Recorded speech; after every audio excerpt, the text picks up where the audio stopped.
Buenas tardes, agradezco en primer lugar la presentación que Pedro amablemente ha realizado. Agradezco también a los organizadores la posibilidad que se le da a la Corte de Apelaciones de Arica y yo en representación de ella para exponer el día de hoy sobre la temática específica para la cual hemos sido convocados. Esto es el panel Poder Judicial y los requerimientos de transparencia y acceso a la información. En el caso específico, y como en este caso ministro de la Corte de Apelaciones, tratar de ver cómo se vincula el rol de los profesionales de la justicia con estos principios en nuestra sociedad y específicamente en el ejercicio de la función judicial. Para iniciar el análisis de dicho tema, nos ha parecido pertinente recordar algunas ideas vertidas en el documento denominado Recomendaciones del primer seminario iberoamericano sobre transparencia, rendición de cuentas e integridad de los poderes judiciales. Allí se expresaba que o se reconocía más bien la importancia de la legitimidad de los órganos estatales en una república democrática, juicio ciudadano positivo que dependerá ciertamente del buen funcionamiento de la labor pública de que se trate y de la independencia e integridad del órgano concernido.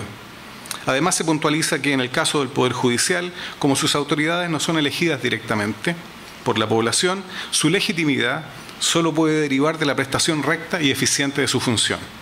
De este modo, el ejercicio transparente de la actividad jurisdiccional y el acceso a la información contribuirán a su independencia e imparcialidad. Añade el texto citado que para estos efectos resulta indispensable una definición normativa clara respecto a la integridad judicial que permita a los profesionales de la justicia saber con precisión qué se espera de ellos y al resto de la sociedad qué cabe exigir de tales profesionales. Asimismo, debe motivarse a los funcionarios judiciales para que adecúen su comportamiento a los estándares preestablecidos en materia de probidad, integridad y transparencia.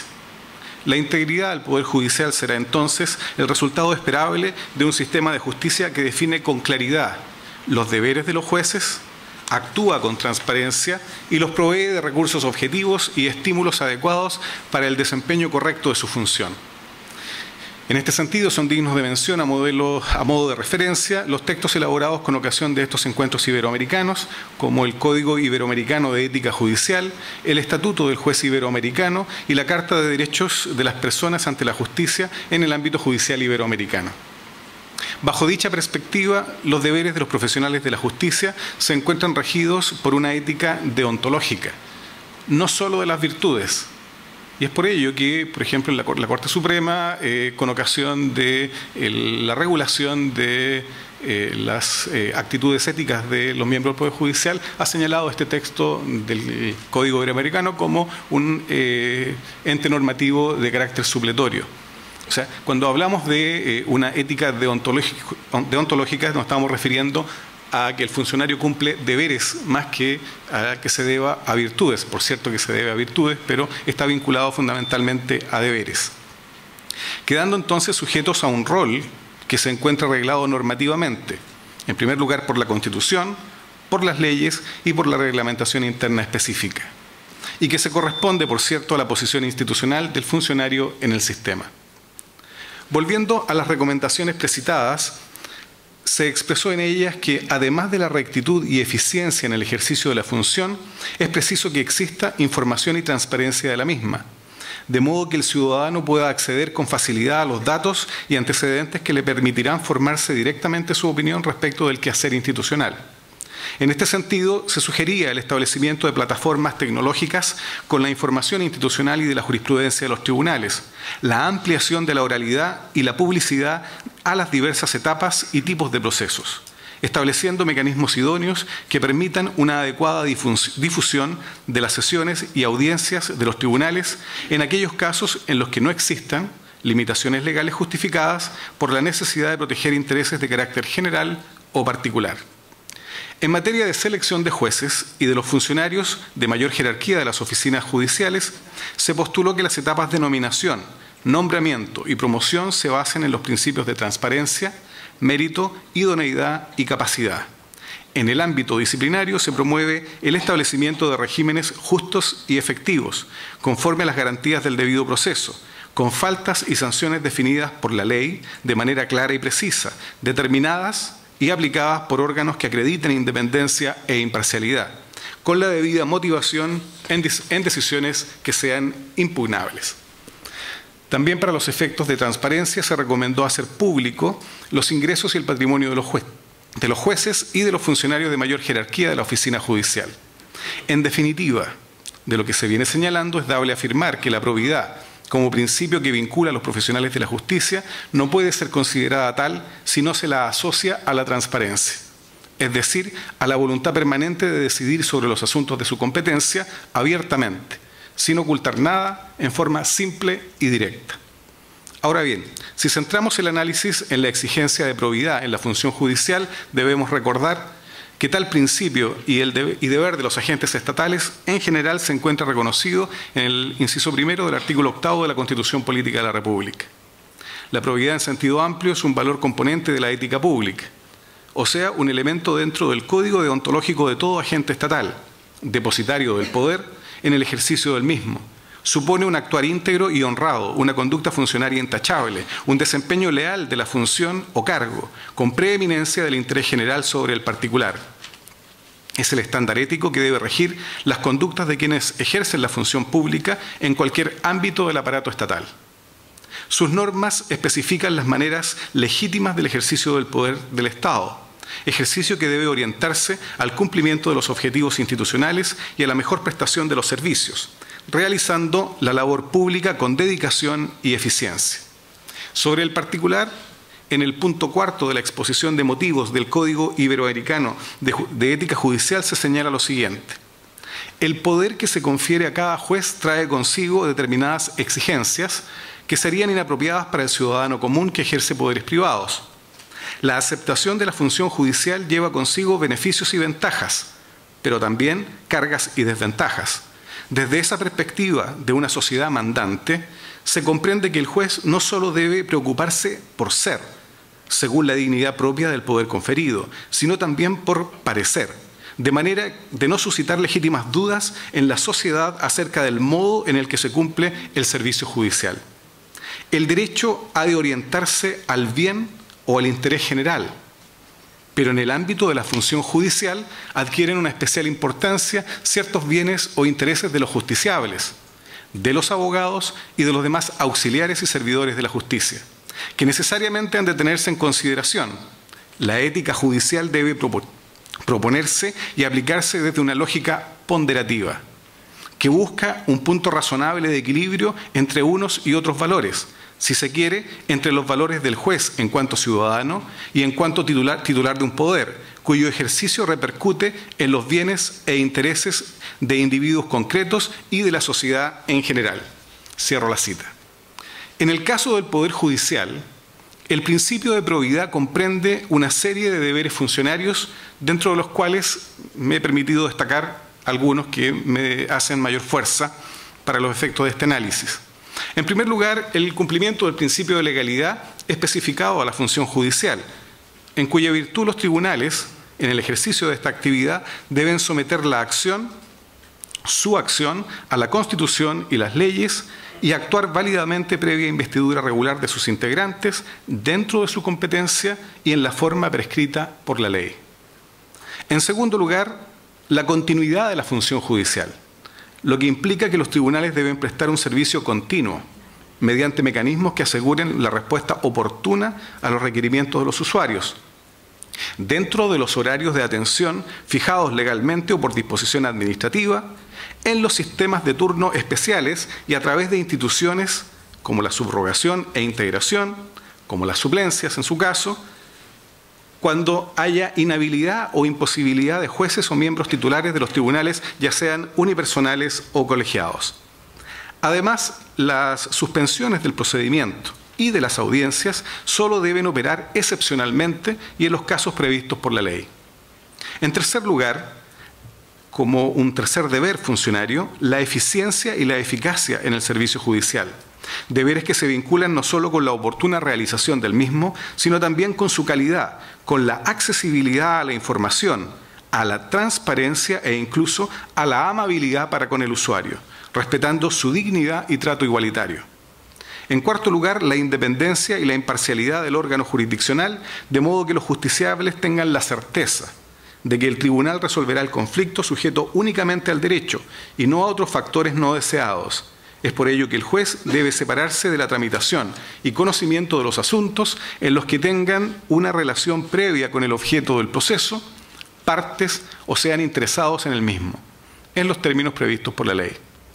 En quinto lugar, la motivación de las decisiones judiciales, pues los jueces en un Estado democrático deben justificar sus decisiones importantes, permitiendo así el control endoprocesal a cargo de las partes y terceros interesados y extraprocesal a través de la ciudadanía. De este modo se recurre a la racionalidad en el proceso intelectual de valoración de la prueba, de interpretación jurídica de las normas y de aplicación de las mismas al caso concreto, alejando el arbitrio o la mera subjetividad. En sexto lugar, el ejercicio personal de los cargos, lo que conlleva la prohibición de delegar las funciones importantes o principales de la actividad jurisdiccional, so pena de nulidad de tales actuaciones. En séptimo lugar, el conocimiento y la capacitación, tanto en la formación como en el desarrollo constante de las capacidades técnicas de los profesionales de la justicia para prestar un servicio de calidad. En octavo lugar, la rectitud en el actuar propio y la denuncia de los actos irregulares de otros, cuestión que se relaciona con la responsabilidad funcionaria y con la integridad institucional. Ello implica el cumplimiento de las prohibiciones legales y de las obligaciones que les impone el ordenamiento jurídico vigente. En noveno lugar, mantener una vida social acorde con la dignidad del cargo. Si bien la vida privada queda fuera de las obligaciones institucionales, ella se torna relevante si se trata de comportamientos que se reflejan en el ejercicio de poder que se realiza, comprometiendo el decoro de su ministerio. Finalmente, el respeto por la dignidad de los demás funcionarios, lo que implica la prohibición de actuaciones abusivas respecto de otros miembros de la oficina judicial, sean ellos superiores o inferiores jerárquicamente. Del mismo modo, deben guardar la debida consideración de la dignidad de los usuarios del servicio. Lo antes señalado es concordante con los valores institucionales manifestados en el Plan Estratégico del Poder Judicial 2011-2015. De otro lado, y ahora para analizar el principio de transparencia, es preciso tener en cuenta los siguientes elementos. En un Estado que se autodefine institucionalmente como república democrática y que declara estar al servicio de la persona humana, procurando la promoción del bien común, donde la soberanía reside esencialmente en la nación y su ejercicio se realiza a través del plebiscito, las elecciones periódicas y las autoridades que la Constitución establece, el derecho fundamental de toda persona para acceder a la información pública, de opinar y de informar, es un componente ineludible del sistema democrático. No cabe duda que el derecho a la libertad de pensamiento y de expresión son componentes esenciales del fortalecimiento democrático, para el ejercicio de los derechos políticos y para la fiscalización de las actuaciones de quienes detentan el poder estatal. En efecto, la ciudadanía encuentra en estas prerrogativas su fundamento y requisito para manifestarse democráticamente. Desde el mismo momento que el voto se extiende a toda la población adulta, la información se convierte en una condición para participar en el proceso político. En todo caso, tan importante como el voto es hacer al ciudadano parte de la información, ya que solo por esta vía estará en condiciones de deliberar respecto de los asuntos de interés común e incorporarse en las corrientes de opinión pública. De lo anterior fluye natural la consideración de la publicidad y la transparencia de las autoridades en el ejercicio de las funciones públicas como una de las bases de la institucionalidad. Así ya se ha comentado en este panel y eso está establecido vinculantemente para todos nuestros órganos en el artículo 8º, inciso 2 de la Constitución.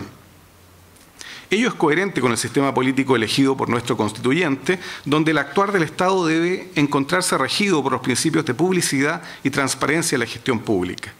lo que hace imposible que las personas que se encuentran bajo su jurisdicción, ejerzan el control democrático de las actuaciones estatales de forma tal que puedan cuestionar, indagar y considerar si se está dando un adecuado cumplimiento de las funciones estatales. Es sabido que el control democrático por parte de la sociedad, a través de la opinión pública, fomenta la transparencia de las actividades estatales y promueve la responsabilidad de los funcionarios sobre su gestión pública. Por ello, para que las personas puedan ejercer el control democrático, es esencial que el Estado garantice el acceso a la información de interés público. Al permitir este ejercicio de ese control democrático, se fomenta una mayor participación de las personas en los intereses de la sociedad. Hasta el momento hemos descrito el deber ser, por lo que también corresponde explorar cómo éste se corresponde con el ser, para lo cual señalaremos las medidas concretas que el Poder Judicial ha adoptado a favor de los principios de probidad y transparencia. En cuanto a la probidad, destacaremos las siguientes medidas. No son todas, sino que algunas que se han elegido arbitrariamente. Respecto al tema del servicio, en los últimos años se han realizado permanentes esfuerzos para mejorar la calidad de atención recibida por los usuarios en los distintos tribunales del país. Los primeros pasos en este sentido fueron la instalación de módulos de autoconsulta, buzones de reclamos, creación de nuevos centros de atención e información pública. Con posterioridad se formuló el modelo de atención de usuarios para el Poder Judicial, a fin de entregar un servicio de calidad, estableciendo como elementos centrales una política de servicio al usuario. La implementación de pautas de atención para los distintos canales, sean presenciales, electrónicos, escritos, telefónicos, entre otros. La aplicación de mediciones permanentes de los tiempos de atención y de la satisfacción de dichos usuarios. Y por último, generar los contenidos y mecanismos de apoyo para la adecuada capacitación de los funcionarios e información hacia los justiciables. En este mismo sentido, nuestro máximo tribunal y las respectivas cortes de apelaciones, a través de las actas específicas y acuerdos de pleno, han impartido instrucciones de índole administrativa para hacer más eficiente y eficaz la labor judicial en materias tan sensibles como la atención de los usuarios, el agendamiento de las audiencias y la concentración de los procedimientos. En materia de capacitación, a la labor permanente de la Academia Judicial en sus programas de formación y perfeccionamiento, que conlleva el deber funcionario de participar anualmente en las actividades de esa índole, se debe agregar el otorgamiento de becas y ayudas económicas a la capacitación voluntaria de los profesionales de la justicia, otorgadas por la Corporación Administrativa del Poder Judicial y por el Departamento de Bienestar. En relación a la continuidad del servicio, ella ha sido cautelada mediante la fiscalización de la correcta aplicación de las normas relativas al horario de funcionamiento de los tribunales, al deber de asistencia diaria de los jueces, a la subrogación e integración de los mismos, a las suplencias eficientes y a los sistemas de turno implementados en cada jurisdicción, especialmente a través del mecanismo de las visitas, sean estas ordinarias o extraordinarias.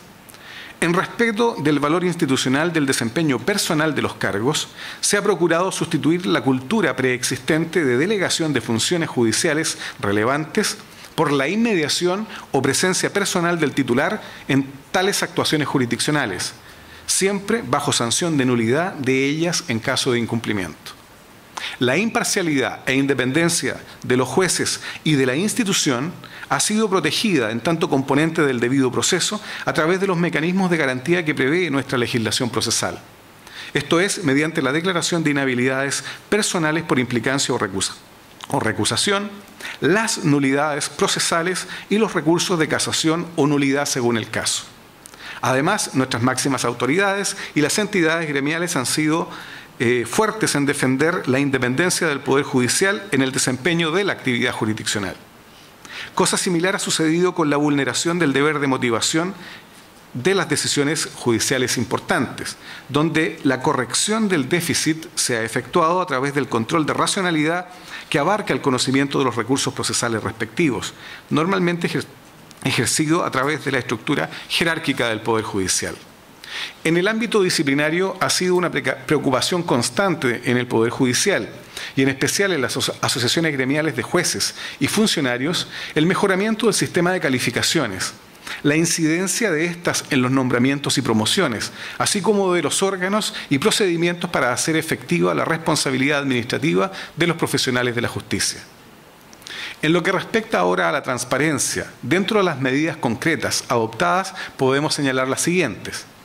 Como hito relevante en materia de entrega de información, es digna de mención la creación en el año 2001 de la Dirección de Comunicaciones del Poder Judicial, cuyas funciones principales son relacionarse con los medios de comunicación, preparar vocerías, asesorar en este ámbito al presidente y ministros de la Corte Suprema y de las Cortes de Apelaciones, realizar charlas para la comunidad, administrar el sistema de consultas denominado El Presidente Responde y generar los contenidos para la página web y la intranet. También es destacable la entrega a los usuarios de información general y actualizada sobre el funcionamiento de los tribunales y sobre las características y requisitos genéricos de los distintos procedimientos, ya sea de un modo presencial o a través de vías electrónicas y tecnológicas institucionalizadas. Relacionado con lo anterior, se ha diseñado y mejorado el portal institucional de Internet, atendida su importancia como vehículo de información de las resoluciones y otras materias relevantes del Poder Judicial, incluyendo sus bases históricas de fallos. Además, se han implementado formas de interacción de los tribunales con la comunidad, tales como visitas guiadas de grupos ciudadanos a las oficinas judiciales y visitas de los jueces a los colegios y universidades. Por último, está en vías de implementación un call center y el establecimiento a nivel nacional de oficinas de atención e información centralizadas que mejoren la entrega de antecedentes sobre el Estado, la actividad y los asuntos tramitados y pendientes de los órganos jurisdiccionales. Sin embargo, y no obstante todo lo señalado, existen tareas pendientes en estos ámbitos.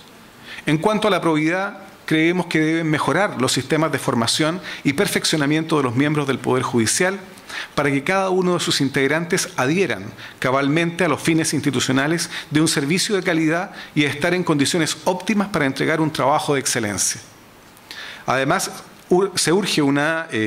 es urgente una regulación de rango legal de los procedimientos y órganos competentes para conocer las causas disciplinarias contra jueces y funcionarios judiciales actualmente regidos por el Acta número 129 del 2007.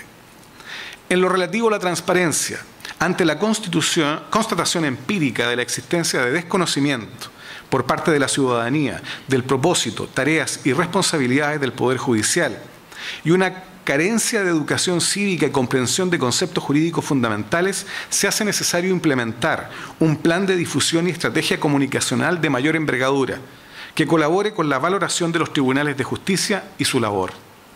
Por otra parte, los funcionarios judiciales deben internalizar los alcances del principio en referencia, transparencia, en cada una de sus actuaciones, aportando a las partes e interesados un acceso fácil a los documentos, libros y archivos judiciales que no tengan carácter reservado. Además, los actos de comunicación deben contener términos sencillos y comprensibles, evitando el uso de elementos intimidatorios innecesarios. Por último, atendida la calidad de legos de los usuarios, debe simplificarse el lenguaje y la estructura utilizados en las sentencias y demás resoluciones judiciales, respetando, claro está, las exigencias técnicas necesarias. Para concluir, podemos aseverar que el Poder Judicial chileno ha avanzado notablemente en materia de probidad y transparencia. Sin embargo, quedan tareas pendientes por realizar en un trabajo que incumbe a todos los miembros de este órgano estatal, en tanto agentes proactivos de su realización concreta en cada una de nuestras actuaciones. Muchas gracias.